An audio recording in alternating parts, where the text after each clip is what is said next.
Assam police ने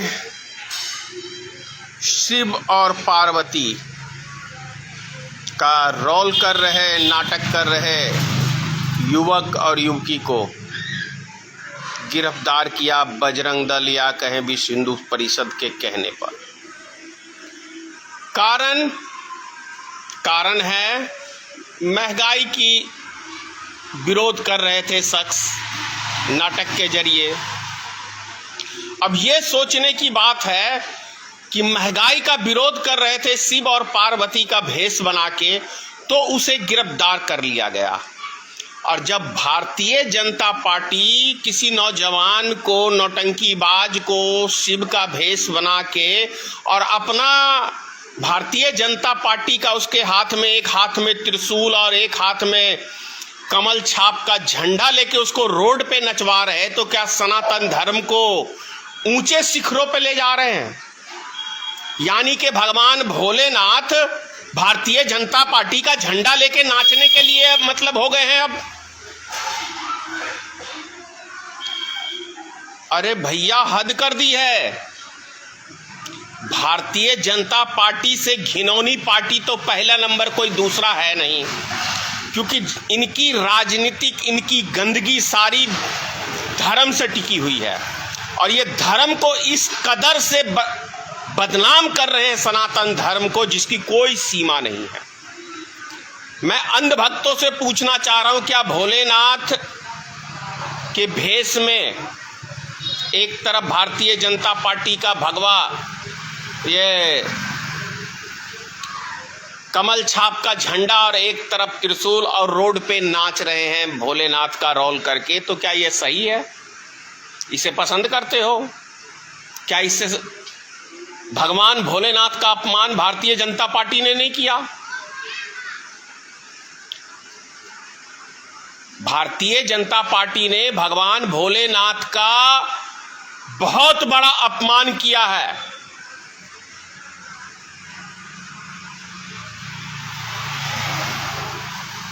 वो व्यक्ति नाटक करके महंगाई का विरोध कर रहा है तो उसे जेल में, और जो भारतीय जनता पार्टी ने भगवान भोलेनाथ का इतना बड़ा अपमान किया, अपना झंडा पकड़ा के उसको नचवा रहे हैं, इसे क्या कहोगे आप? मतलब जो भारतीय जनता पार्टी करे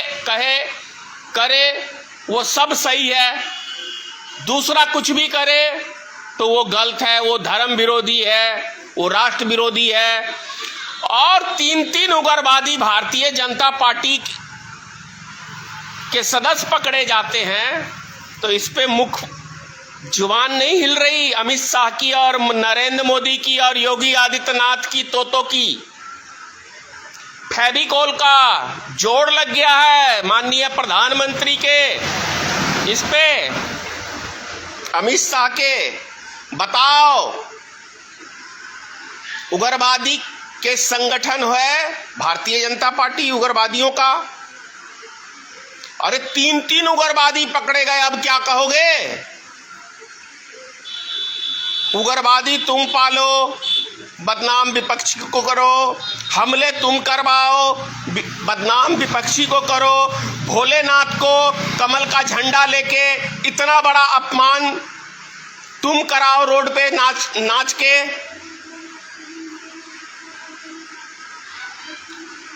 कितनी घिनौनी राजनीतिक है भारतीय जनता पार्टी, कितनी घिनौनी राजनीतिक है। गरीब मजदूरों का खून चूसो, उद्योगपतियों का धन माफ करो, उद्योगपतियों का धन माफ करो, और वो धन गरीब मजदूरों से डीजल, पेट्रोल, जो भी सरकारी वस्तुएं हैं उस पे से आप वसूली करके उसको पूर्ति करो। तब बोलो हमारा देश कंगाल हो गया। कंगाल किसने किया? भारतीय जनता पार्टी ने किया। पूरे भारत में वीआईपी 5 स्टार होटल जैसा भारतीय जनता पार्टी का कार्यालय कहां से बन गया? सब जनता की खून पसीने की कमाई चूस चूस के ये जहाज खरीदते हैं, ये नई पार्लियामेंट का निर्माण कराते हैं, अपने बीजेपी कार्यालय नए नए बनवाते हैं, देश को गड्ढे में ले गए। देश की जनता को लूटो, बीजेपी कार्यालय बनवाओ, एमएलए खरीदो, सरकार गिराओ, बस यही है राष्ट्रभक्ति। इसे क्या होगा? उससे भी घिनौनी बात और उससे भी शर्मनाक बात, अभी मैंने एक वीडियो शेयर कर रखा अपने ग्रुप में। एक 8 साल का बच्चा अपने भाई की लाश को लेके गोद में बैठा हुआ है। चुल्लू भर पानी नहीं है भारतीय जनता पार्टी को कहीं डूब मरने के लिए और भारतीय जनता पार्टी के 10 करोड़ कार्यकर्ताओं को। ऐसी सरकार हमने चुनी, ऐसी सरकार इस देश की जनता ने चुनी कि एक एम्बुलेंस तक नहीं उपलब्ध करा सकते ये गरीब मजदूर को। अगर आप चाहते हैं गरीब हर वंचित इंसान की आवाज आप तक पहुंचे तो हमारे चैनल को सब्सक्राइब करें और बेल आइकन का बटन दबाना ना भूलें। देखते रहिए बहुजन हलचल न्यूज।